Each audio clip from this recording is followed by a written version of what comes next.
This podcast features a lot of adult language. Orc-Chop Express is filmed before a live studio audience. Throwing a laugh track. Orc-Chop Express?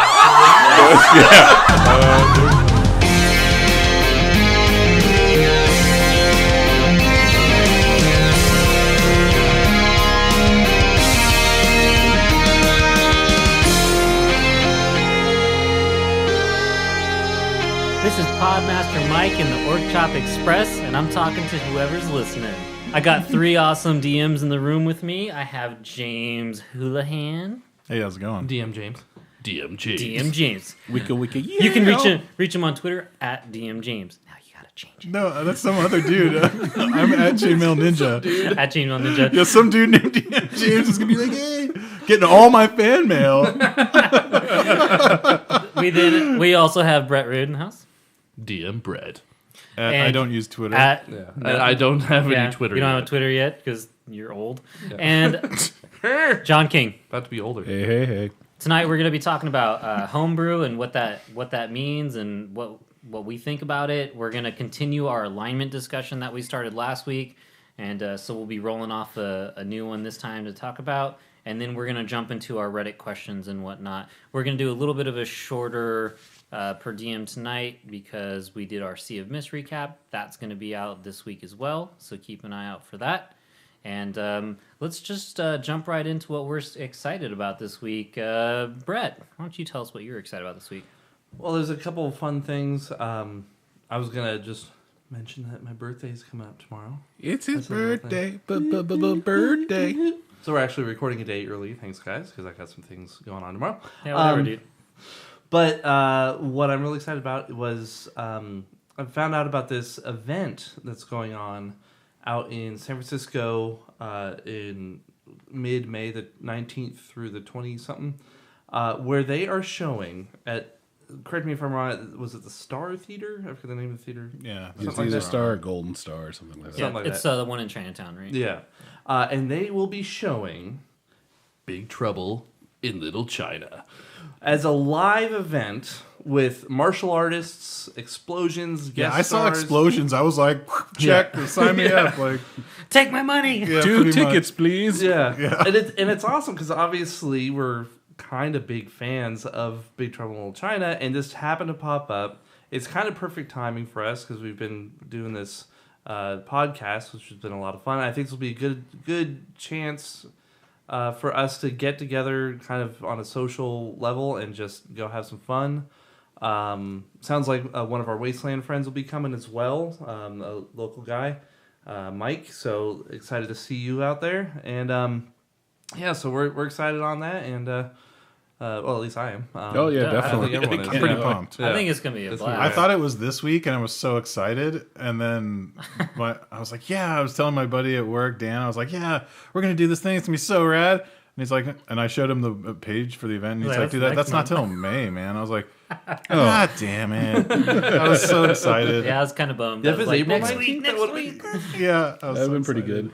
good. Yeah. I went for the date package. Oh, What did you guys do? Same here. Ditto. Yeah, I did reserve. not. I don't need no champagne. Whatever. Champagne? It's all about the reserve seats, bro. I did get the reserve seats.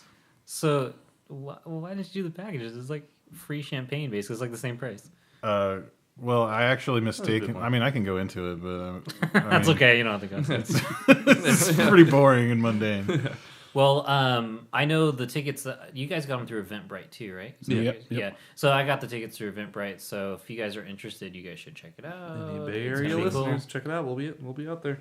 Yeah, the 19th, Thursday night, we're going. So if anyone's going that night, find us. If you It'll want be to be fun. creepy and stalk us, Yeah. go right ahead. We'll be the ones quoting Big Trouble in Little China.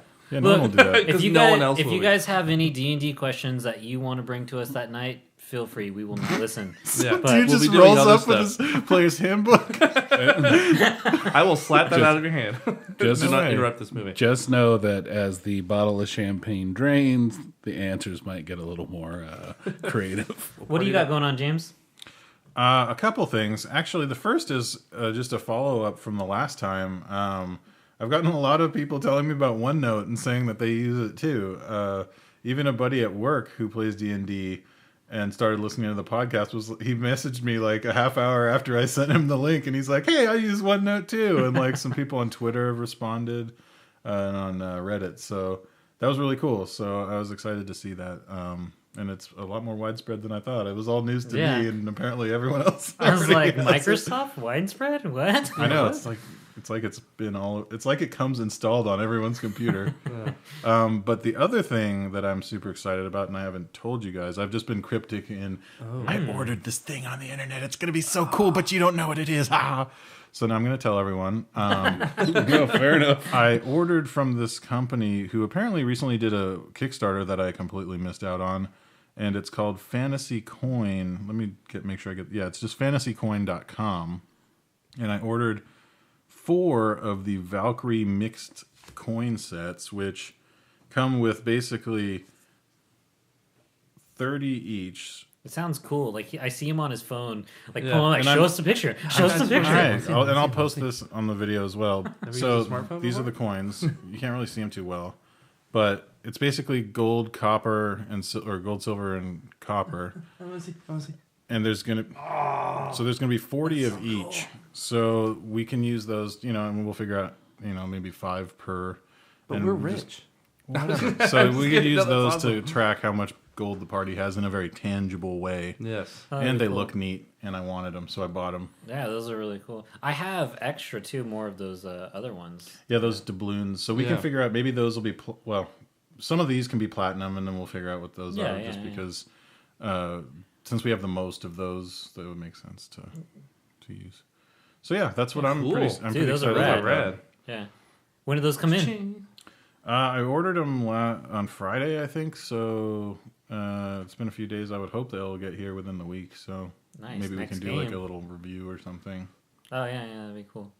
Yeah, I was going through some stuff at home and I found hella more of those coins because I have so many of them, and I was Just in like, we case. should just use this as like our actual gold. Yeah, that's legit. Just in case people were wondering, we are from California. Like hella more coins. Hella. No. We're going to San specifically Francisco. from Yeah, the Northern California. The Bay Area. The Bay Area. That's where you're gonna get hella. It's like hella cool. And if it's real deep cuts. If you say hells of, then it really means something. Well, yeah, but it's like got to be hells. I'm like, of. yeah, exactly. Or It can't just be hells in certain of. areas, the youngins say hecka. yeah, whatever. well, That's, Sounds that's like cool. a genie from Pee Wee. I remember when I was 5. I know, right? I'm from East Bay Area. I don't get the hells in there. It's just hella. It's just, No, you No, see, from the East Bay too. yeah, it came out there. It's come out here. It's It's, just- growing in popularity. It's actually a language. It's you can always take in been Pee Wee. there. It's just it's saved for unique occasions. Yeah, exactly. You say hella for most thing, except if it's really I dope. say- Then I you go say hells of. But like James Huh. said, hells of. Yeah. All right, moving on. I didn't even notice. John, what do you got going on? Well, much like Brett, it is also my birthday coming up this God, everyone's weekend. fucking birthday. Thank you. Best birthday gift yet. But that's not why I'm excited for that. I should be eating good food, so I'll take that. But if I had to think of anything that was really excited, was I just ran my first game. That went dope. Oh, let's get a Was quick it hella recap. dope? It was hella dope. It was Hella? hells of dope. Okay, we're losing audience. No, that's fine. I don't care at this We point. have audience. I'm proud of where Okay, I'm from. so yeah, give us a quick recap. Let's see. They wrecked a lot of face. Or who's the party? Let's go So through we the have characters. Rob, who is Stark. He is a barbarian who uses pole arms. We have Tanya, who's my wife. Name's Kali. She's a fighter, like two-handed fighter. Great, Or not great two-handed, weapons? great weapon fighter. Excuse me. Carla, who's I guess technically my cousin-in-law. She was the wizard. Her nickname God. was the Duchess. Nice. Michael, who is Lord Earl Grinning Goblins, or actually it was Earl Grinning Goblins. They ended up calling him Earl for the rest of it. Wait, his name is actually Grinning Goblin. And Grinning Goblins.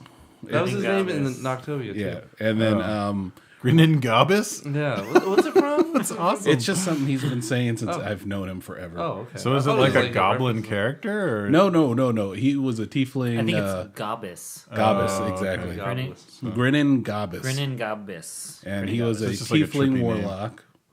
And then we had Like Zakaria. Yeah. Bane, that was Ryan, was Bane, who was a dwarf cleric. Okay. Oh. And so they pretty much started in Neverwinter. I'm here to kill you. I wish he did that, but he didn't do that. Well, you know what's awesome is you can cast Bane. Yeah, exactly. He's like, I cast myself upon thee. No, so the name was Bane Forrester, and this was a punny way of him of being Jane Forrester from Thor. It was a weird way he went about it. He's like, you should get it. And I was like, Crickets. yeah. And I was like, Yeah. yes, they're not even known for it. So anyway, they had to. So it was pretty simple plot. They had to deliver valuables from this one guy whose name was Lord Flaggerton, who talked with a really weird voice. It was the Well, first thing how that did he Let's talk? hear it. Okay, you ready for it? It's gonna like Is it like the So, water I'm baron? ready. almost. They were like, you should have done the water baron. I was like, no, this one's even better. The water baron talks like, yes, I'm the water baron. I'm gonna do. That's not Lord Flaggerton. Lord Flaggerton's more like, oh yes, I need your help. That's awesome. So It's like Julian's dad or something. he was just really weird. A super rich guy who was leaving Neverwinter because he had some sort of affliction that no one could cure him from. I won't go into it because if the guys listen to it, then there's more to it. Yeah. But anyway, he was traveling. He bought an estate in Tribor, so he was expecting them to be able to move his stuff down there. They went down, got ambushed, almost died at the hands of 6 whirly goblins until they got a hold of it, and then they just started wrecking shop. Then they went over to the estate, saw that it was being ransacked by goblins and stuff, and they saw turned out to be a bugbear who was on the second floor doing stuff. They went, Lord Flaggerton was showing up a little bit later, told him, hey, your house is sacked. If you want us to clean it out for you, you got to give us a lot of gold. So, and he's rich beyond, beyond reproach. So he did. So it's like 1,500 gold Were pieces these a piece. Cragmaw goblins? Maybe. Cool. Yes. Anyway. If So- they weren't already. Yeah. Yeah. So then they proceeded to go clear out the whole keep because I had it where Lord Flaggerton's new estate was like a former dwarven keep from a long time ago, and he just bought it out. So anyway, they cleared out. They run into the bugbear, and there's this mysterious lady Oh. who was holding a wrapped piece of cloth who looked at them and then proceeded to teleport away. Terribly mysterious. Yes, very mysterious. Pro tip: good villains. Yep. And then they proceeded to fight the bugbear, which they whooped his ass. Jeez, they whooped Yeah, his bugbears, They're- they're dangerous, they're- but they just get, I don't know. pretty tough, but he got owned. They cleaned out the rest of the keep, and then they told Lord Flaggerton that these boots were disappearing, and that's when he lays into him. He's like, oh no, not these boots. They're part of my collection. They belong to this ancient warrior. And they're like, well, who's the ancient warrior? And then through some history rolls and stuff like that, they're like, he was known as, and this is the follow-up from Per Diem, the last one, as War Duke. So, Oh, snap. War Duke. yeah, so War Duke from... We'll have to put up some visuals for listeners in case Yeah, they so don't know who that Good. is. Yeah, I go, that's almost deep cuts. So anyway, they kind of know who that is. We'll see if they choose to follow it, but right now they're around the Tribor area. But Sounds like they had a good time. yeah, no, it was great. I thought they hated it, but then like the minute they leveled up, they sat there and they're like, oh, then we can do this, we can do that, we can do this, we can do that. Oh my God, this is cool. And they even talked to me about it. Okay. So I'm pretty pumped to start writing Yeah, it sounds like people are having fun. 2, 3, and so forth. Nice. Yeah. Did you notice a huge difference with the party that had a cleric in it? As far as like having main heals? Because that's one thing our party really hasn't had. Not as yet, because I think the 3 were still a little too new to realize. But he was inspiring people and doing some cool little things to help them out. Well, Inspiring people. not inspiring, but he was blessing them. Oh, yeah, they could blessing. yeah, so it's kind of helping them out and stuff like that. And everyone's got, everyone had their own moments. Cool. Nice. Yeah. Well, I've only got one little thing I was excited about this week. Well, 2 very small things. I'll just do them quickly. One I was really excited about was Nathan Stewart, our new little buddy at D&D. He's a big buddy. He's Yes, a big buddy. huge buddy. Whichever way you put that is going to sound He's just- funny. He's our big buddy. My buddy. My buddy and me. Nathan Wherever Stewart. I go, he goes. God, we're dating ourselves pretty badly Straight here. dating ourselves. But he put a photo on Twitter with a bunch of dice in Oh, a yeah. D&D mug, and he was like, first one to guess how many dice are in here wins this cup. And I was like, it's all counting the top, and I was like trying to be strategic. I was like, oh, okay, there's like 12, and I was like, by judging by layer. Did I'm you like, actually do? I thought you I just threw out a did. guess. No. I was like, oh, okay, I layered it, and I was like 66. I was like, give or take a couple. 68, and he's like, Orc-Chop Express wins. That's so funny. And then what did he do that was super nerdy? What's With the oh Excel sheet.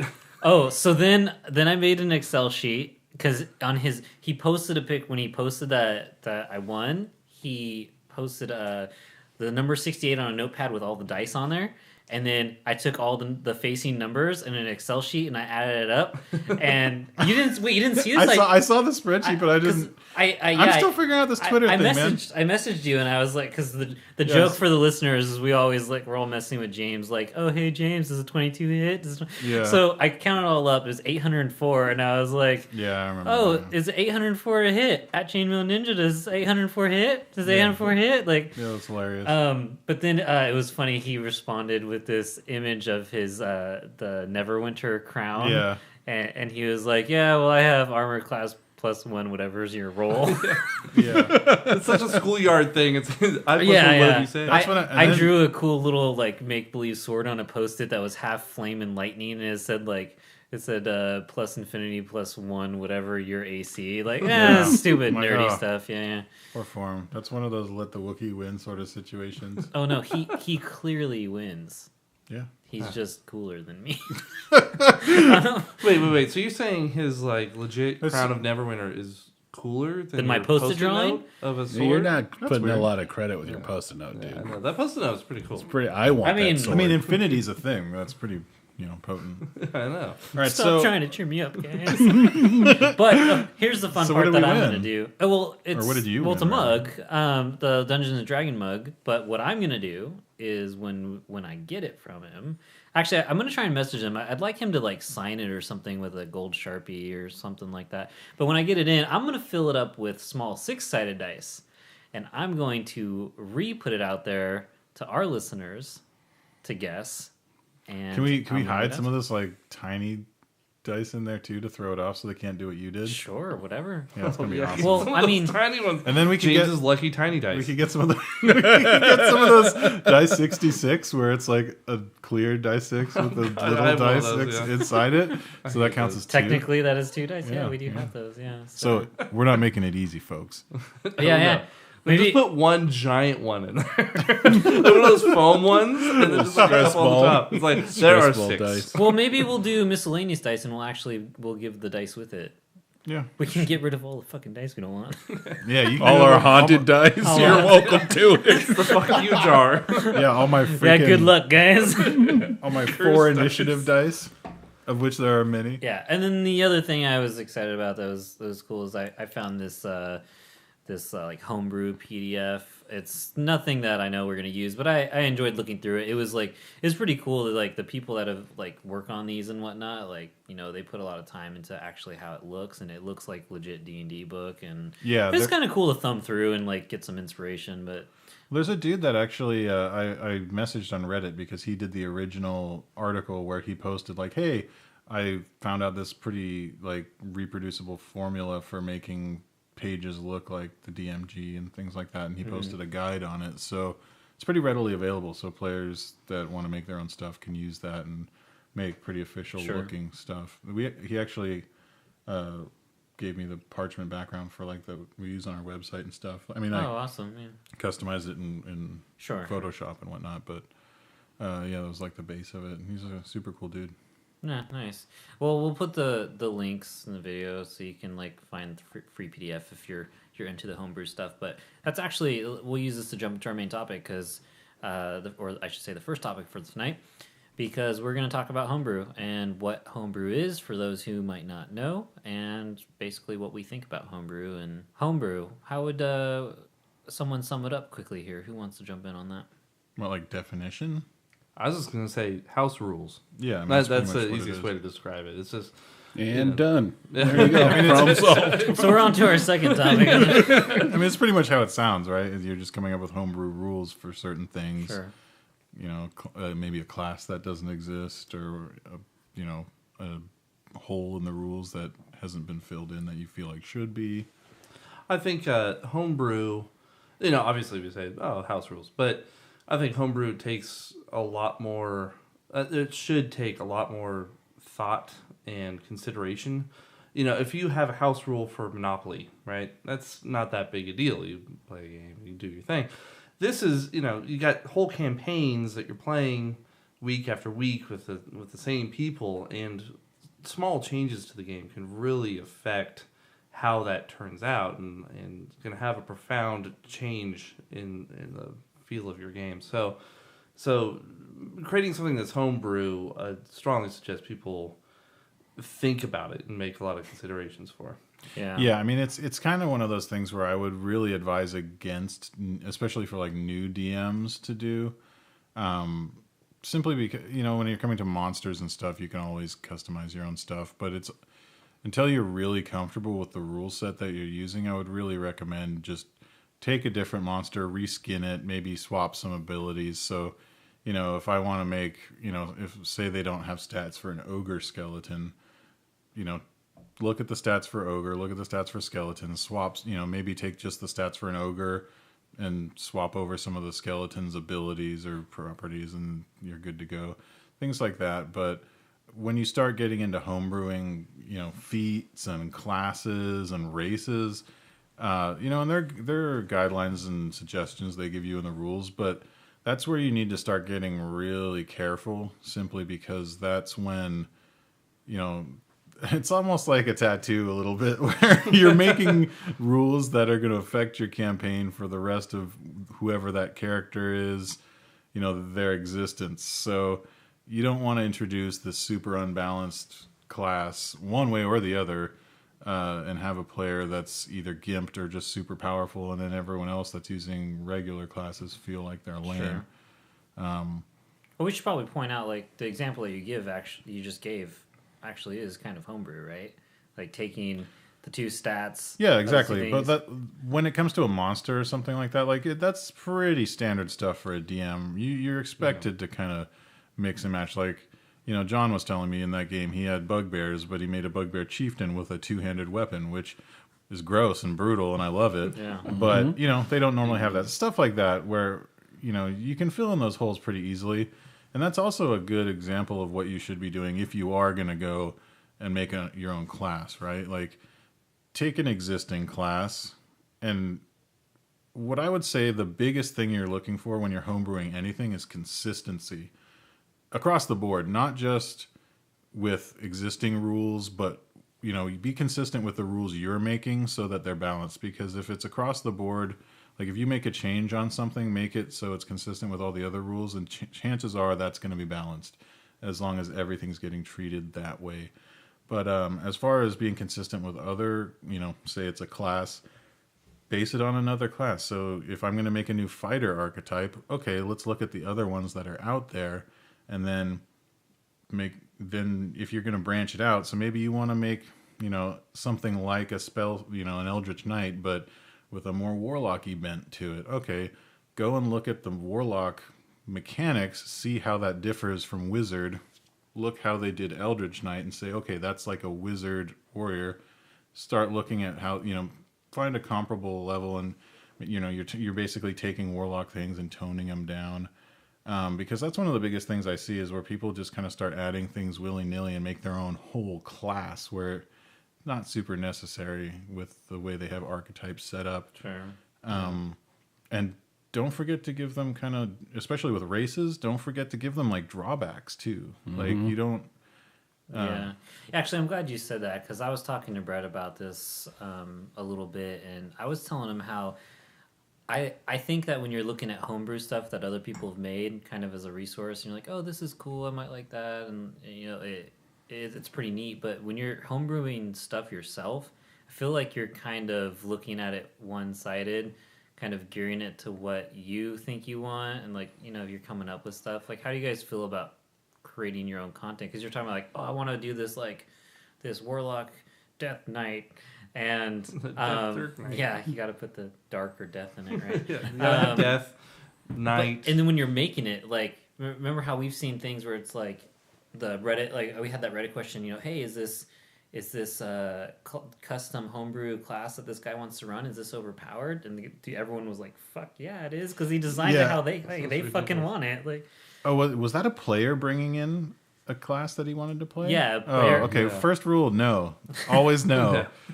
No, seriously though, when a player's doing that, you really have to go through it with a magnifying glass, unless it's something where it's like from Unearthed Arcana or like a module or something where, hey, my other DM came up with this for me. Are you cool with this?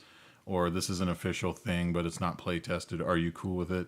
That's one thing. But when it's like, hey, I made up my own class. Here it is. And took the best. I mean, even the best intentioned or most well-intentioned player is going to be a little self-serving, even if it's unconsciously. So, I would just say if you're going to allow homebrew stuff, it's best that you do it yourself. Yeah, I mean, if you're going to do it, you should be the one to do it. But, yeah, definitely, don't let anyone go scouring the interwebs for anything or anywhere that try to say, hey, there's this character that I saw. A lot everyone else here had said, it's pretty self-serving type of thing when you're picking a class and you're like, well, I don't want any of these drawbacks, and he could be cooler, and he should have this, and he should have that. Hey, everyone wants to be all powerful. But tough, you'll get there eventually. Deal with more house rules where it's like, okay, when you create a character, I'll give you like each one thing. Like, here's one little magic thing, or here's one little extra superpower, a little thing like that. And that's just my gift to the player. It's not really anything that's sort of breaking or, you know, something that you're distinctly thinking out. That's a really good example of what I was talking about, is consistency, right? Like, all of your players get that.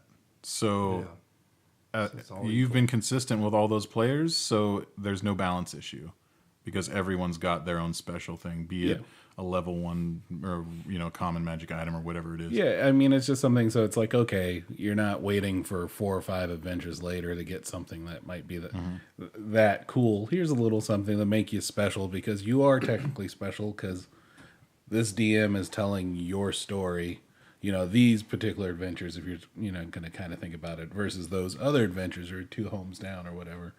Yeah. So I think about it in that end. But yeah, I think homebrew, like a lot of the stuff I've seen out there, is pretty dangerous. Well, yeah, pretty homebrew. Well, did you guys have a chance to look at the link of that one that I sent? I didn't. I clicked it and it wouldn't load super fast. Okay. And I was at work, took a look at it. Because it seems like that site is kind of like kind of the site trying to gather some of the more balanced, like serious, like we're taking like serious builds and like, you know, yeah. And I'm glad that there are sites doing that, because you do want some sort of quality filter, right? Because if you just take a look at all the homebrew stuff that's posted on the internet, I mean, everyone knows the internet's got a real wide range of quality and everything. And it's, you know, it's just like looking at like an art website where you're going to have someone who's a beginner. I mean, in the future, we should probably, like, when we're going to talk about something, I should probably like, hey, make sure you guys all check this out. But I mean, Brett, you had a chance to look at it a little bit. I mean, what were your thoughts? I didn't read much of the characters. Again, I didn't have much time, but sure, it reminded me of the point I wanted to make was if you're thinking of home brewing a character class or race, well, I'll say this. One thing I've really learned from my years playing Savage Worlds is it's all about the trappings. Yeah. You know, so if you just took, say, a fighter and you took out all the descriptions and you just looked at it mechanically and then just renamed the stuff, you can make it, you could change the entire flavor of it, and you're not changing the mechanics at all. So, you know, because they've play tested it with, 175,000 people, it's going to be pretty well balanced. Sure. So it's, you think about the trapping. So one thing I noticed, someone had made a shaman class. I didn't get a chance to read it, so maybe it's totally awesome, maybe it's unbalanced, I don't know. But the first thing I think is, well, can you just make a druid? Like, I mean, or a cleric. Yeah, or a cleric. Pick a domain like nature domain or whatever domain makes sense. Maybe it's like, if it's an orc shaman, whatever, make it a priest or a cleric of war. Yeah. You know? Yeah, it's just because we have this image of a cleric, wearing his armor and he's doing all this stuff. It's like, no, take that away and just look at the. He's also got light armor proficiency. Yeah, he's also got light armor proficiency. And then just repaint that picture of an orc guy with a skull on his shoulder and some fur, and you're like, oh, that. But mechanically, it works exactly the same, so you don't have to change anything. It's just the trappings. It's and that's actually, that's super huge. And it kind of comes back to what I messaged you about today, where, my character, I was thinking, thematically and lore-wise, it would also make sense for my character to worship this other god who's also a war god, because culturally where she's from, that's kind of their Captain America is this dude who ascended to demigod status. But she's a cleric of Tempest. Well, they both have war as the domain, so roleplay wise, there's no, mechanic wise, there's no difference. Yeah. So you might as well just roleplay. Yeah, sometimes you throw off, prayer to this other dude, and he answers, and you get powers. So, and that's why I was totally fine with that. Like, if it doesn't change things mechanically, it's just flavor, then go for it. Do whatever. But yeah, it's the mechanics that can make things really, really dicey. So the main thing to ask yourself before you start homebrewing anything is really, do I need to? Can I just take something else and redress it? Mm-hmm. Especially with multi-classing. I mean, that's another huge thing. Yeah. But also, and this is going to sound a little judgy, but especially when a player comes to you with a homebrew thing that they've come up with, and this is just across the board, it takes a little bit of judgment and just logic to come up with good homebrew rules, because you have to have a good sense of balance. So if your friend who's always, getting pulled over for doing donuts in the parking lot and just doesn't display the best judgment in general shows up and is like, check out my new rogue witch hunter, drow assassin, Death Dark Knight, like dark paladin, Dark Knight, Jedi, hybrid class, probably not going to be the most balanced set of rules you've ever seen. So, as judgy as it sounds, you got to kind of take those things into consideration when you're bringing in outside sources, and also looking on the internet. If you see some rules, look at some other rules they've done. Look at the whole portfolio, and you can get a good idea. Because, even with Unearthed Arcana, we discussed this in the last podcast. We didn't really think it was that balanced, and a lot of the times with those rules, they'll admit, like, this is official, Wizards of the Coast did it, but we haven't play tested this, so use at your own risk. And so I feel like even with official sources like that, apply some scrutiny, because you might see some stuff in there that you just, you're not happy with as a DM. And that's just, that's your job. Yeah. So. I'm really glad you made that comment about the names. Brett and I were joking earlier about, like, in homebrew, everything's like, it's the darkest night of warlock, death knight, eldridge. Like, what is with all the names? Like, having to be, like, death rogue. And death rogue. Death at the beginning of it. It's my death bard. Like, really? Can I play one? Really macabre songs. Yeah. He's a bard that only uses heavy metal guitar. But once he reaches level 15, he's a dark death bard. Yeah, he mostly attends funerals. You're not turning me away from this. That's what I'm saying. Yeah. He's a bizarre lock. And then there's also some pretty funny there's some really inventive and good ones, but there's also some really funny classes and races. Yeah, and I don't want to highlight specific ones just because it's kind of mean. And, at the end of the day, people are trying to share their stuff that they think is cool. And, which a lot of them are great, by the way. Like, some people are probably into the like Mouseketeer thing or whatever. There's like this little race for like these mouse knights or while whatever. Adorable, I don't think I'd want I was like, well, there's like a whole game based on that whole. If you're going to do a campaign where it's like all field mice and cats and anthropomorphic races, like, that's awesome. Knock yourself out. Like, I would love to do the campaign like that. I could play the littles? Pretty much, yeah. Oh, snap. You're the little bits. Yeah, right. I want to do that. But, I find it, like, just not fun to try and bring that into, like, a normal campaign. Well, it's just like bringing in, like, Jedi. Like, why is there a homebrew Jedi class? I don't need this. But if you feel that Jedis are missing and you want to, you could always change the trappings. D&D might say D&D on it, but if you want to do Star Wars with it, you could, even though it already exists. But exactly, I mean, it's like if that's... I mean, I wouldn't go around calling myself a Jedi, but if that's who inspires you to make or be your character, I don't think there's anything wrong as long as you do it within the confines of the game. Also, this is like nails on a chalkboard, so you two, it's Jedi is the plural, not Jedis. James, for the here. next game, can I bring in a Death Jedi? Only if it's a dark Death Jedi. And this is like Jedi. nails on the chalkboard. I don't really care.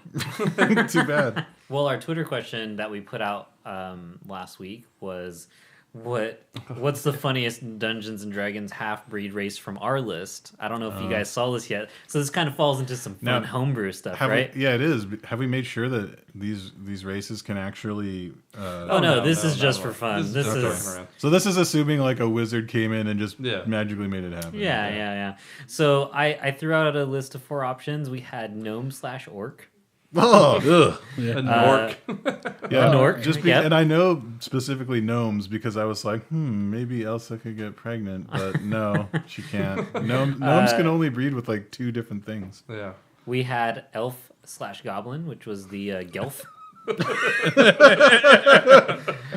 We had Goblin, I'd like to fight. That would actually, Gelf. that actually would just look like the wood elves from The Hobbit. We had the dwarf/Goliath. What? That wouldn't work. That would come out like a human. I'm 6 foot tall.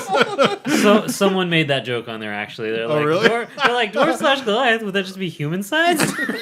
See? And I'm right there with you. And lastly, we had dragonborn/merfolk.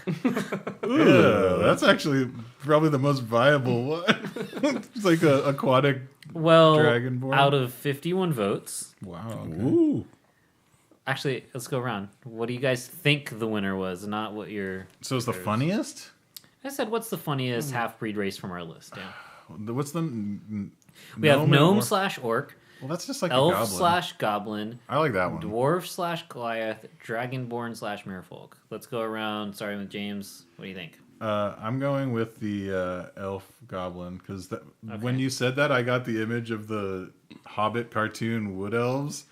Oh, yeah. Because they look super goblin-y. I'm like, you guys are creepy. And by as the fuck. way, Brett has agreed to draw whatever outcome wins. I'll draw it. Awesome. Why not? I'll draw something weird. All right, so what's your favorite? Well, what do you think? What do you think won? Oh, what do I think? One? And your favorite. You can do both. James, was that your favorite? That was my favorite. I don't think... Honestly, man, it's like a dead heat. I don't know. Okay, so Elf Goblin was your favorite, but you don't really care which It's one like won. a pick'em. Okay, Brett, favorite, and which one do you think won? Elf Goblin's actually my favorite too. I'll draw him anyway. But, Or her. or him or her. Can you tell? It's a goblin. Yeah. And Goblin elf. elves are very patriarchal. So I'm gonna guess the Dragonborn Merfolk. I have Okay. a feeling people are gonna go with that. But that one could actually be cool. Yeah. Well, and after we made these up, I thought if there's actually a creature in there that could actually. What's that? I forget what it's called. It's in the monster manual. that is kind of like a Dragonborn Merfolk already. I'm like, oh. Is that like the Sahuagin? No, it starts with an M. Also, it's like not Morlocks. Mer Dragonborn? Dark Dearth, Mark Durgle. I don't know. John, yeah. Yeah, the Goblin Elf sounds pretty cool. If I had to pick one, though, I would say probably Gnome Orc. No more? Okay. otherwise known as a goblin. Yeah, exactly. All right. Gnome Orc and Dragonborn Merfolk were the closest. Very, very close. The lowest being Dwarf Goliath, because no one cares about a human. Yeah. He would actually probably have insane stats, to be fair. Yeah. Yeah, probably. He'd be unstoppable. Yeah, he'd just be this. He'd be random. 33% said Dragonborn Merfolk. Whoa! Yeah. All right. Well, you know what? That's the coolest one, I think. I had a lot of fun though. I gotta say on this one, we had a lot of people commenting, and Tess Fowler, who's one of the artists of Rat Queens, I was joking back and forth with her, and she said, she was like gnome orc hands down, and she's like complete with a backstory about the forbidden love that led to the beautiful misshapen mutated baby. Oh God, so wrong. So we'll have Brett draw the Dragonborn merfolk. You know what? I'll message Tess. Actually, I wonder if she'll sketch a gnome orc for us. That'd be Nork. a Nork. Wonder if she'll draw the Nork. Wasn't there an 80s? Oh no, that was a Snorks. Okay. So, Jesus. like I said, we need to make this per diem a little shorter Snork. than normal. So we're gonna take our quick break and jump into our alignment discussion. Our alignment discussion is going to be neutral evil. And our example character, our alignment debate character, as we've been starting to call it, is going to be Jabba the Hutt from Star Wars. That's going to start us off. Yeah. Well, hey, don't talk about that's for Fair debate, enough. right? Like, fair enough. You guys can debate it. That's what the alignment chart for Star Wars said. So, I didn't mention. So there was 4 different. Yeah, what were the other alignment ones? charts. I'm curious. The other ones were Harry Potter, Lord of the Rings, and Marvel, but the actual choices were for Harry Potter was Peter Pettigrew, Lord of the Rings was Grima Wormtongue, and Marvel was Galactus. So we'll be right back after this commercial break, which is going to be an old man at a hair salon in Waterdeep. So it's an old man who runs a hair salon in Waterdeep. So let's let Brett cover his ears and give himself 30 I seconds. thought John was doing it. Oh, do you want to do it, John? I mean, I'll give it a go, but it won't be nearly as good as Brett does. Jesus. I'm an old man. This is what he's gonna sound like. He's gonna be. Hi, do you need a buzz cut? So Brett's I'll comb your beard. I'll cut your hair. I'll cut your ear hair. Don't come down to Waterdeep Cuts. My name's Watercut Joe. I'll cut you deep. I'll cut you so good. Don't worry about it. I'll even shampoo your nostrils. Whatever you need at Waterdeep. Come down to Waterdeep Jeff Coes. That's what I do. I cut toes. what's the name of this business? Waterdeep Joe's haircuts for more. We'll be back after these messages. That was awesome. All right, we're back, you guys. That was John with our commercial. He just jumped right into it and did an awesome job. Thank you. Next week will be James. Next week No. will be James. Totally Sure. won't actually. It's scheduled, James. So we're going to jump into our alignment discussion / debate. So let's talk about what neutral evil is, and then we'll debate Jabba the Hutt if he is actually neutral evil or not. And then we'll jump into our personal picks of neutral evil. So neutral evil, someone jump in, tell us what it is and what it's all about. I was kind of thinking it's an evil character that is dispassionate about abiding to the rules. As long as they're gaining from what they're doing, they don't care whether they follow the law or they don't follow the law. They're not there to debate that. They're more than willing to work with someone as long as they get something out of it or do it themselves. I think of it as a very cold type of evil.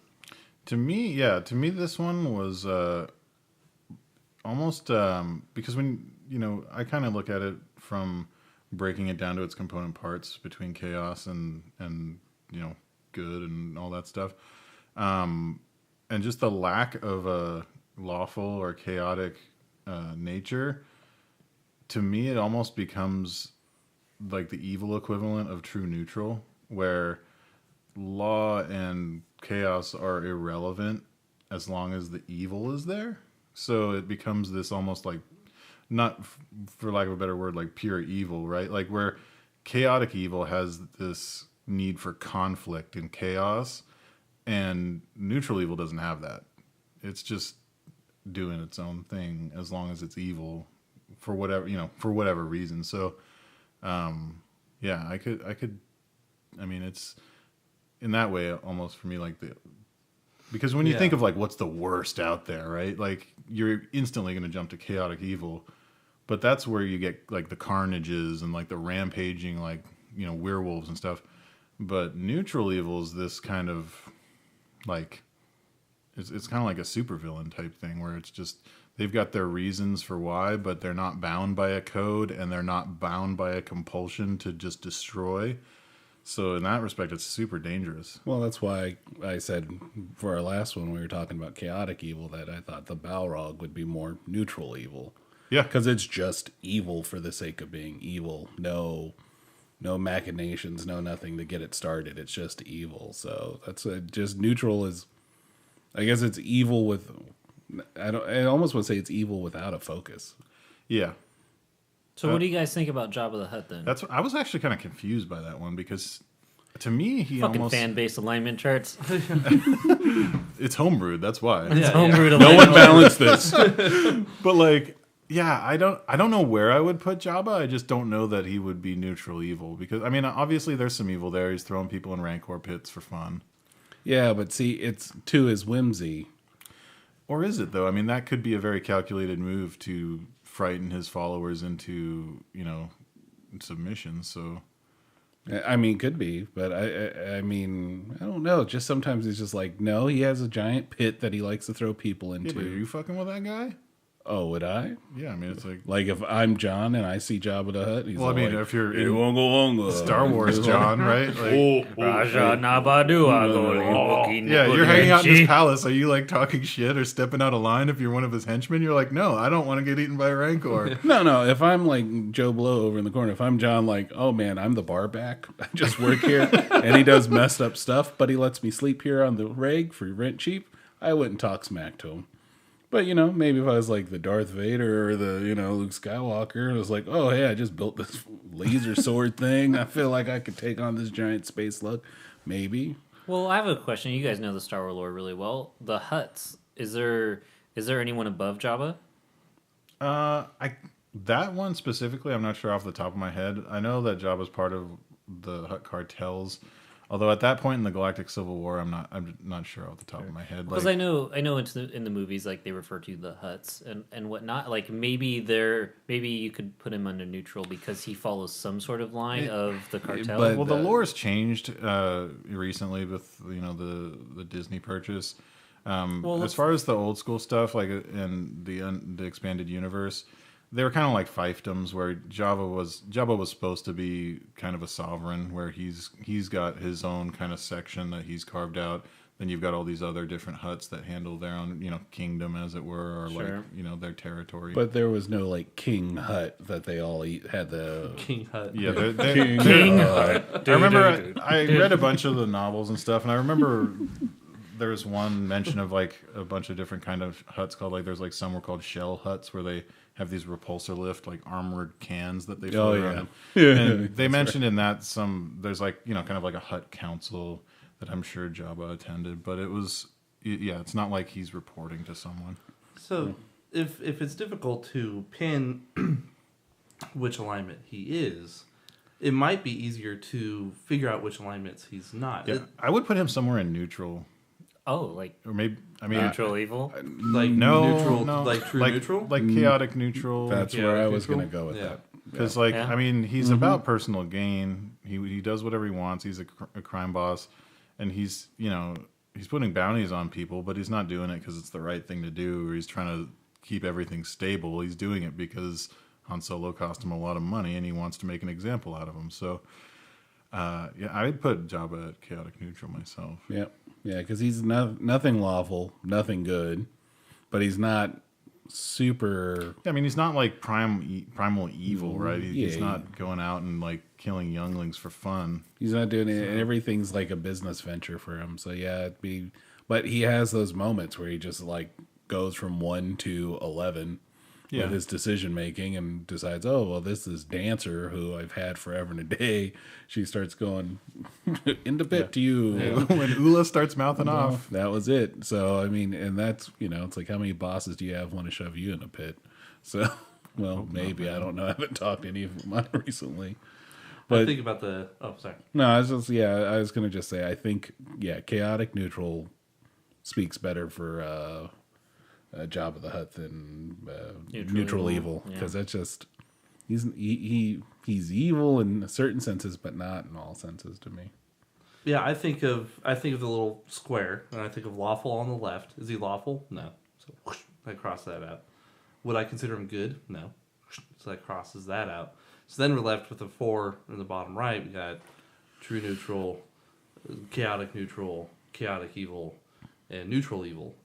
I don't know if Well, if you want to break it down politically, right? Like the Hutt cartels are a neutral faction in the Galactic Civil War. They don't care one way or the other. They want to survive.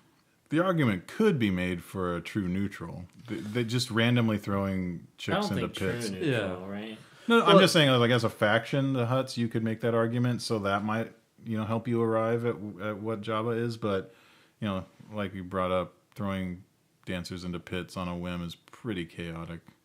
I think that if there was, kind of evil. if we knew or if the lore was established, if the Hutts met and gathered and communicated about all the things that they're doing, I could see neutral evil because then you're following some form of structure. That's not really what neutral evil is, though, right? Yeah, that'd be like lawful evil. Yeah, structure like neutral evil. I just keep coming back to it. It is just evil for evil's sake. Yeah. You have no schemes. You have nothing else. You might have your own reasons why you're evil, but that is it. Yeah, because the neutral part isn't, because it's also easy with alignments to get it muddled between the neutral in law and chaos and the neutral in good and evil, right? Because it's easy to get it muddled with the good and evil and get that confused with the neutral that's neutral evil. That's neutral in law and chaos. So you might as well call it evil, because the neutral means law and chaos is not a factor, right? So it's just evil. Versus, chaotic, which is, like almost whimsy evil. It's like, or whimsy But anything. I don't feel like he's chaotic evil though. Well, No, it's not. It's like he's in between the two. Then That's why we're saying chaotic okay. neutral. Yeah. Just because I smell what you guys are cooking, and it smells good. he's not Smells afraid. like a hut. It smells like a hut. Oh God, Oh, no! God. I see. Pizza the Hut. Cooking hut. Delicious. Yeah, delicious. or Well, heats I'd you. put my cast in. I honestly kind of agree with the neutral evil verdict, mainly because my view of neutral evil is that, they're power hungry and they don't care who they hurt or who they kill in order to get that power, and they don't care if they follow the law, and they don't care if they don't. Well, it can be the law. power, but it's whatever their motivation is ultimately evil. And I don't know if that's where Jabba's coming from. I think he just wants to get rich. Yeah, but if he will commit truly evil acts to do it, throwing someone in a pit, I can't just justify as. But would he help someone out? Maybe if if it it's benefits something in him. it for him. But that's the thing. Like an evil character would still do evil. You see what I'm saying? Like a neutral character, like a chaotic neutral character, could still on a whim do something good. And I don't think a neutral evil character would do that. Yeah, I don't think so. I mean, I don't see you're allowed to disagree. Yeah. I don't see him trying like giving to stifle that. charity or anything. But if someone's like, "Oh, I need 50,000 credits to do this thing," he's like, "Okay, let's make a deal." And then he makes a deal, and if they renege on that deal, he'll just throw him in the pit. I see it as a very cold type of evil.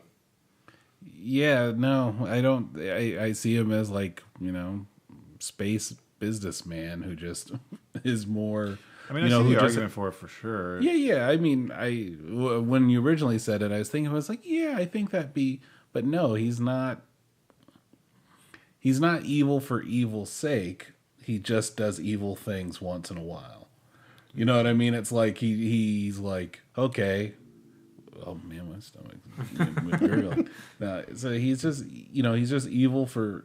He's not evil for evil's sake. He's just doing what he feels he needs to do at the time. So if it benefits him one way or the other, that's fine. You need 50,000 credits. I'll give you 50,000 credits. Renege on that, you'll find out what happens because I have to make other people an example. Well, it's also his ultimate goal isn't to do evil, right? Like his ultimate goal is just to get rich. Yeah. Well, why don't we throw a Twitter poll out for fun just to see what everyone says? And obviously, everyone's entitled to their own opinion. It's fine. Even though Brett's wrong. Even though No, I mean, I think there's a I strong don't know. case I'm for still it. kind of I'm still kidding. kind of riding the line I'm between kidding. the both. And that's why I love these discussions, because you could argue almost yeah, that's any what's fun alignment about for it. any character. Yeah, you really can. with Yeah. the right debate. Well, Yeah, and that's where it gets tricky with players, right? Like, if you're trying to say, dude, stop killing people, I'm going to change your alignment to chaotic evil, and unfortunately, that player could probably make a very strong case for why their character would do that, and it can be obnoxious. So, in some ways, I wish that it would be a system that's more nailed down. Yeah. And it's a system that hasn't really evolved since the 80s. Yeah. well, let's hear your guys's and why, and let's start with John. Sure. I was like, sure. We'll just go around the table. Yeah. For me, I was really thinking about it, and since I got stuck on kind of like that just primal evil for evil's sake, no anything going about it, I thought the alien, the xenomorph. Well, yeah, that makes sense. Because it's just... It has no moral code. No morals, no nothing. It just is. It's to survive, and that's, and it's to thrive, and it's to thrive its hive. So I'd almost say neutral or true neutral, because it's just Oh, it is nature. kind of like an animal in Yeah. that sense. yeah, I but mean, it's that's doing right creepy, as well. evil stuff. So from a human Yeah, perspective, super that's evil. that's why I'm going with neutral evil on that. That's what I was thinking, because I think something that is just, evil for evil's sake. That's I know I keep coming back to it, but No, that's it's- just what it just feels like, and that thing is just evil for evil's sake. I mean, it's And the Balrog, right? Like, and the Balrog, exactly. Those are like, it just is. It's just a primal evil thing. What about you, Brett? I started thinking about the emotionless evil character, and I started going towards serial killers. And I was like, oh, pop culture reference, maybe Dexter. I was like, well, no, because his dad raised him. That gets all he's muddled. also trying to with be that stuff. good. Yeah, he's trying to be good.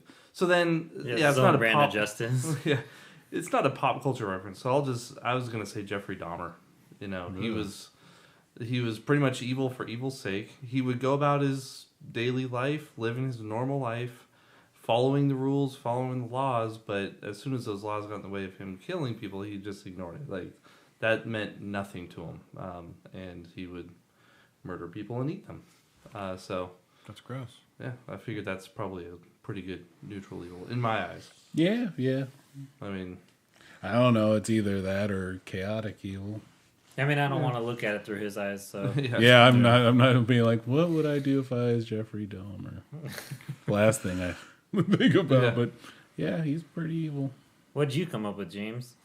To me, neutral evil is kind of the archetypical villain.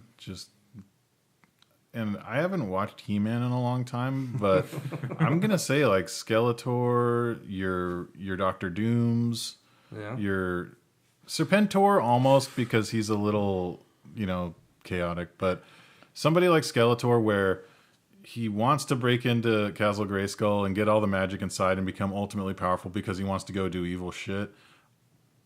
And that's all he wants to do is run around and do evil stuff. He's always there hatching a plan to do evil. And, in that respect, I think, because all of these alignments encompass, a large swath, where true neutral evil, I think, does cover your, like, Balrog, where it's just pure evil. And then it also encompasses, like, the classic comic book villain of, like, why is he a villain? Because he's evil. And that's just what he does. And so I think that encompasses those guys, like, Cobra Commander's another one where, he's just, why is he evil? Yeah. Because he's Cobra Commander. I mean, he's just going to do evil stuff. So 80s villains mostly. Pretty much. Well, I mean, It's cartoon villains. I don't know. I'm not as steeped in Marvel lore, but I mean, Doctor Doom seems to fit into that. Although I don't know his motivations. Yeah, as I well. don't agree with the Doctor Doom. Why? He'd be more chaotic good. Chaotic good. Because he's not. He rules with an iron fist, but he treats his fellow Latvarians with a lot of utmost respect. It's like And public he health takes care and I mean, he takes care of them. It's not like they're all downtrodden, tolling in their minds. It's, you be good, I'll treat you decently enough.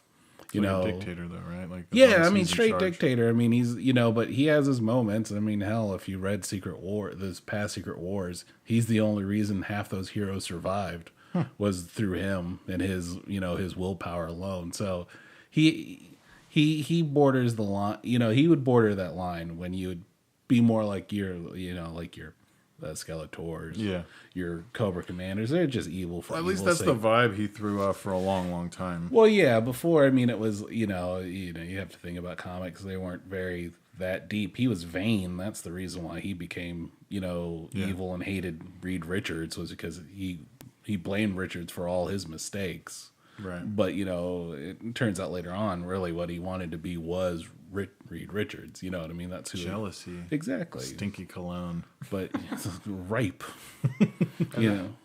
I was going to throw out there, I think Serpentor would probably be more lawful evil. I think he's chaotic. He was crazy. He's crazy, but he's trying to bring back Cobra Law. Cobra, la la la. Yeah. No. Well, no, He's but trying to recreate it. but he also, society. but he was so His rule, this I command. I would just say Serpentor. With a I would give him chaotic evil chaotic just because he was so hot-headed. But it was weird because he was also a better leader than Cobra Commander. Like his plans and his schemes were well thought out. But then once he ran around, he just started punching people. No, and, it was because he crazy. had all those different people floating around. was a goddamn inside of him. berserker. He was like every piece of DNA from Genghis Khan to Storm Shadow. I mean, he was Sergeant just Slaughter. Sergeant Slaughter. Yeah, I I'll was bet you getting. he had some really strong thumbnails. Oh, I bet you He did. Well, he also has the constitution of a vending machine, Yeah. Yeah, but and then according to Cobra Commander. and then your Cobra Law thing was the minute he went over there, he's like, "Oh, Globulus, he pretty much he wasn't going to lead them he totally anymore. punked out. He didn't he? straight punked out afterwards. And then remember the greatest scene ever. He's sitting there flying in the little shadow battle, and he's all and it gets blown up, and he's there. Or no, he's fighting, trying to break some motherfucker out. And then all of a sudden he's like, Globulus, Nemesis and Force to take him out. And then he that guy starts was getting shot hardcore. at. And then he goes, Nemesis and Force save me. It was a second later. Well, that's just because they were trying to make those Cobra Law dudes look cool because they had a stupid name. Cobra Law was a stupid name, but Nemesis Enforcer's a pretty badass name. That's what I'm saying. They were trying to make those dudes look all hard, so they had to right. make Serpentor look like a punk, even He though was a up until straight that point punk. he had been wrecking everybody. I give you that. I mean, he had a glider. I have two really quick ones I want to do, and then I Who's want to jump into Serpentor? the Reddit questions. No. Does it have anything to do with our Serpentor discussion? No, it's just about moving forward. Moving forward is. I was thinking the lawful Elusive Man from Mass Effect. Do you guys play Mass Effect at all? No. evil. I haven't played it in a while, but yeah, I'd probably agree. Got a little Bioware out. Okay. I'm He actually. has Bioware bias. I'm pretty. Well, I love I love that series. I'm pretty positive. I'll go back and play it at some point, but I just Well, to sum him up, I mean, he pretty much he's trying to do the greater good, but through whatever means necessary. that's almost like a true neutral type of thing. There's a lot of villains he's close. that are. He's close, but I feel like his deeds are more evil. But before we jump to the Reddit question, I have just one quick question because I thought this was a fun one. Do you think Walter White from Breaking Bad would be neutral evil?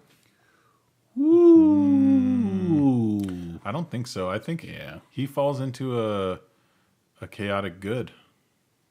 I think that's Really? chaotic good. He's ultimately trying to do the right thing and provide for his family, but he's completely casting aside the laws of society to do so.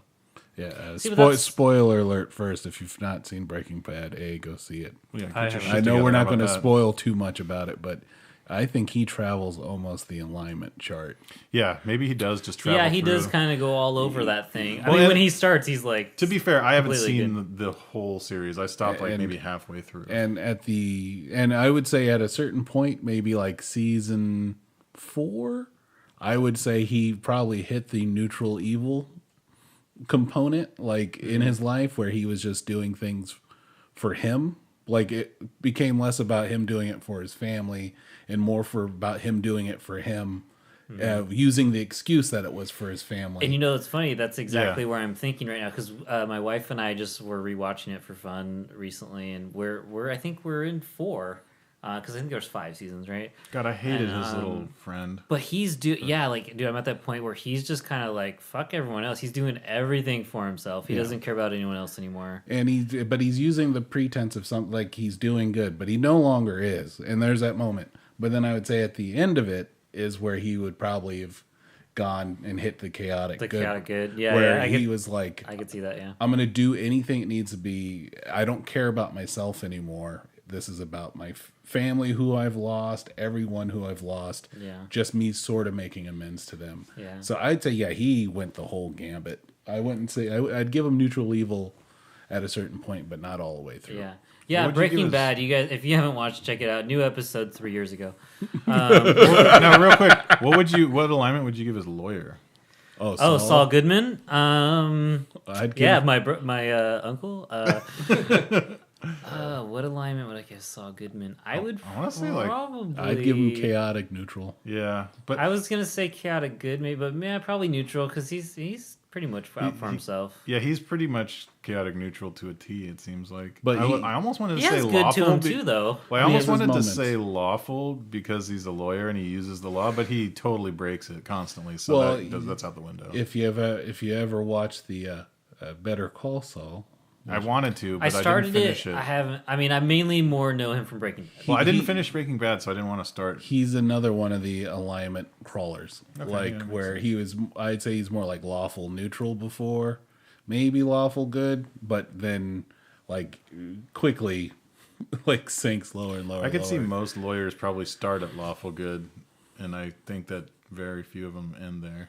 Yeah. You know, Brett had made a comment to me about how these alignment charts, I mean, they're much more than just D&D. Like, writers and stuff use them and whatnot. And I almost wonder if, like, writers specifically move them around, like, alignment charts. So, like, you know, and they're thinking to keep it interesting. Because it's kind of interesting to think about it. Like, Well, it's story arc, right? It's like especially if you're doing multi-told stories, you're going the gambit. So, like, if you know, like for me, and I know these guys weren't into them so much, but Wheel of Time, I read Wheel of Time, and the beginning character started out one way, and then he was lawful good. He wasn't going to do anything, but through the tales of the book, You see that in Dragonlance too. exactly, just situation necessitates change, and those guys, go from one to the other. well, let's jump into our Reddit questions. Our first question is actually, I chose this one because it was kind of, in my opinion, homebrew related a little bit, and we were talking about homebrew stuff. It's from Zombie Feedback. He's asking for advice for playing a non-traditional race. So he basically, to sum this question up, he's saying he hasn't done that since he was about 14. He's kind of tired of playing the normal characters for years now, and he wants to play a kobold. So the exact question there... Squishy. Don't they have Unearthed Arcana rules for goblins? Yeah, they do. I think So I saw them. his wrapped up question is: there any advice to anyone who has more experience than I do with non-standard races? Suggests I do/don't do, or that I should look into, especially anything specific to kobolds. Brett, you want to jump in on it? Sure. The first thing I would say is kind of the same thing I was mentioning earlier. Do you need to make a new race? For instance, I was creating a character for just a one-off game I was doing with Tiffany, and I wanted to make a hobgoblin samurai, actually. And so I just made him, I just used the stats for half-orc. Like, whatever. They're very similar, but the trapping is he's not going to be some wild, like, crazy, uncontrollable half-orc. He's going to be, more militant style hobgoblin. So if you're looking specifically for kobold, my first instinct, and James was mentioning it a second ago, was Unearthed Arcana, the goblin stats. Might be a good place to at least start, because you could probably just take that and say, oh, I look like a kobold. And the same type of idea. If you don't do that, well, and that's also another thing. I was just Googling, and it looks like the Unearthed Arcana rules for it have, a swath of different goblin types. They've got jungle goblins, they've got air goblins, a bunch of different types. So you can see the base that they're working with there. And you can kind of you can take a look at the goblins and kobolds are somewhat analogous as far as they're both half challenge rating. They're pretty similar creatures as far as the numbers. So, yeah, I would say look at the Goblin Unearthed Arcana rules, and again, take those with a grain of salt because they might be bullshit. It's from an official source, but might not be awesome. And see what they did there. Look at Goblin, see how they arrived at that, and then go look at Kobold and see if you can do something similar. Where if they're taking a Goblin racial ability and putting it on a cooldown, go find the similar ability that Kobolds have, and maybe that's something you can do. Or like Brett said, just pick a Goblin and say, this is the closest to Kobold, this works, boom. Yeah. I think kobolds are technically smaller than them, so or I mean, have less yeah, maybe take a gnome. Yeah, there's the evil gnomes, right? Mm-hmm. Maybe something like that. Evil gnome. That sounds like an awesome 80s horror movie. I'd watch it. Evil gnome, yeah. They Evil call that gnome leprechaun. too. Don't walk in your lawn. He's looking at you. How do they role play a kobold? How do they sound? Dog-like, right? Yeah, I mean, I would probably do a voice very similar to a goblin, but oh geez, you just wanted me to. No, and Yeah, in pretty the but Maybe they a had little little more- barks and yips and Little- stuff, right? Yeah, I don't know if I can do those. That's okay. You don't. I'm a Remember- kobold. Ugh. Yeah. I would not want to sit next to that Blair all night. Yeah, Yeah. and also keep in Steve, mind, shut up. there's some interesting role. Shut up, Nico. Oh God, Nico. Nico. And there's some good role playing opportunities with that. You walk into town, people are just gonna throw a boot at you. Yeah, you're gonna have to like Stab hide in you. someone's backpack. Yeah, I don't remember the person's name on the comment thread, but someone had a really good point. They're like, be prepared to like have all of like the NPCs in town, everything like be completely racist towards you and not like want to be around you. Yeah, and that's something that actually, and I didn't really play that up in Fendalen much because it is this kind of frontier town where there's, typically in a small town you would see stuff like that, even towards races like half-orc, dragonborn, so Mortander and Nada would both be, looked at with some suspicion and fear. But, since it was kind of an area where a lot of travelers go through, I figured it was a little bit more, not cosmopolitan, but exposed than the average, tiny town out in the countryside. But yeah, that's something I feel like gets kind of overlooked in a lot of games. And it's up to the DM too, but especially the more gritty and realistic you want to get, it kind of gives your world a little bit more realism. But then you also have places like Hillsfar where it's like humans only, which I was sad to see because I liked that game back in the day, and I was like, oh, maybe I'll base our campaign in Hillsfar. I love that old map, and it's this cool city. And no, they're racist now. You can't go there. But to the ground. yeah, so I think, and especially when you're playing, like if I wanted to play my Minotaur character, even back in the day when we played him, like I had to like wear a huge hood and they were like, "What the fuck is that thing?" Oh, don't worry about him. He's cool. He's just gonna stay out in the barn, and like just because like you couldn't bring him inside, he's got fucking horns. And people would just, especially like, I think he even went into Ravenloft once, and that was just... Oh, I think he did. That's yeah, right. people just like scattering Oh in my terror. God. Like, he looks like the devil. What the I hell? think that was the inspiration for my tier mention in Yeah, Octavia. it's good times. So... But I also imagine there's other races that the characters would want to play that you can't just base off something else. Like, the thing I thought of was, what if someone wanted to play a beholder? It's really dumb. Like, I don't see that, but just take that into consideration. It's like, it's half orc? No. Why'd you have to Dragonborn? tell him about my beholder? Yeah, I mean... so you would just have to just sit there and really analyze it. I would suggest looking at other races and see how many give bonuses to certain attributes and negatives to others, and which ones, like the humans, give you a feat or this and that, and try to brew something up. But yeah, if you're those going to do a things can be pretty beholder, difficult. yeah, that's tough. I would almost say, okay, cool, we're doing a monster campaign. Who wants Yeah. to play the Illithid? Who wants to play the beholder? And then you just, take the monster stats, give them character stats as well, and just go from there. Give them a class or something. But yeah, that's just gross. I'm half illithid, half beholder.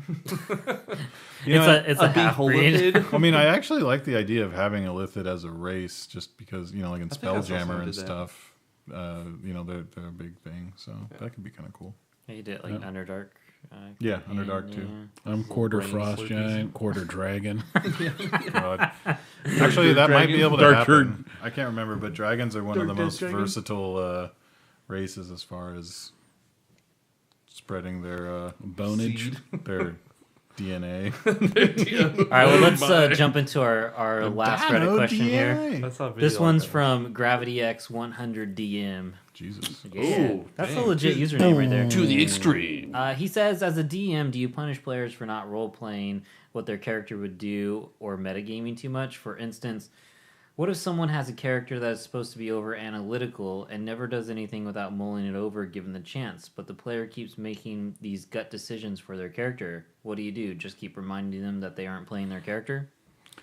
Well, the metagaming aspect is real easy. Yeah, punish them for metagaming. And we discussed that a little bit in one of our early Yeah. podcasts. That's just something you got to nip in the bud, because if you let that go on, it's only going to get worse because you've now established that this is okay. As for the role playing, you know, that is, you know, I'm a little torn on that because some of it can be, well, my character's growing and he's changing. But if you've got this detailed background about how he's supposed to be all analytical and stuff, and then you just just threw it out the window as soon as he started, rather than jumping straight to punishing them, I would maybe try and just take them aside and be like, hey, do you want to like maybe work on your background? Because it seems like you're not really playing it that way. And if you're not enjoying that, then let's not do it. But let's change it so it makes sense. Yeah. I always think about, like, with my kids, you can either use negative reinforcement or positive reinforcement. So, you might also want to consider, rather than punishing the player for going against their background, reward them for going with it, So if there's a situation where he really should be over-analytical, tell him, if you sit there for the next 20 minutes studying, I'll give you advantage on this one roll or something like Or that. like inspiration. I was when he gonna does- say, Inspiration, if or- you yeah. role play it well, just hook them up with some inspiration. That's the whole point of it. Yeah, and Yeah. asking questions too, right? Like he might want to do that and just not realize he's not doing it. So, if he's just making a quick gut reaction and saying like, "Oh, I kicked down the door," and be like, "Do you maybe want to listen at the door first, or are you guys just gonna rush in?" Yeah. Well, I had an example. The game I just ran was Rob was going through we were going through the keep, and the keep had like booby traps and stuff through it, just because that's how the Lord of Flaggerton was. He was pretty eccentric, so he made sure those were set up. So when he kicked down the door, happened to trigger one of those things, and proceeded to hurt everybody around him because it dropped a giant block. You better bet every other door he went to, he started taking the time to search, listen, and do the such. It was just so happened that was already in place, but that immediately was like, okay, you could be the barger, you could be like this guy who wants to break in because you think that's who your character is, but Sure. you'll learn from that. And also to Brett's point about positive reinforcement, if he's made his character that way, chances are he's also set up some skills along those lines. So if he's super analytical and he's given himself, proficiency in history, maybe throw some stuff at the party where those skills are required. That might jog his play style a little bit and be like, oh yeah, I'm this kind of like bookworm analytical dude. And get him kind of in that mindset, because I think, at least from what I've noticed, when players tend to abandon their character's identity, it's because they're not happy with it or they don't feel like it's cool. So if you can make that a cool part of their character that they want to accentuate, then they're more likely to go out and play Do you that think up. you could do something like creative and fun, like whenever he goes to do something but doesn't think about it, like make him roll a d20 for how many minutes he analyzes it? Like, oh, he thought he made a rash decision, but he's actually sitting there for 20 minutes? If the DM sees that he's like, oh, I'm just going to bust down this door, and he's not role-playing his over-analyzing character, be like, oh, okay, well, roll a d20, and you like roll 4. He's like, okay, you think about it for 4 minutes first. You could do something like that. Or he's like, I kicked the door down. It's like, okay, so you sit there and you think about it for a minute, and then you decide, oh, maybe I should. And then you go to kick the door down and you see it's already open and everyone else is already Actually, do you guys? I mean, I don't know what you would allow the player to do, but as a DM, do you think it'd be fun to tell the player, like, hey, why don't you use this trick when you go to make decisions? Roll a d20 for how long you analyze the situation. Like, would that be Yeah, you easy could way to suggest something reinforce like your? that. Yeah, kind of an totally easy fine. way to, put a mechanic into the role play. Well, I mean, I would almost make it a wisdom check at that point, because if he's analytical, but super, over analytical like that, you would say, okay, well, he's smart, but he might not have the wisdom to realize he's wasting time. So roll a wisdom check and see if you waste time doing this, something like that. Yeah, that could work. And then if he takes that up, then maybe throw the odd inspiration his way. Yeah. But really, at the end of the day, it's not your job to role play for him.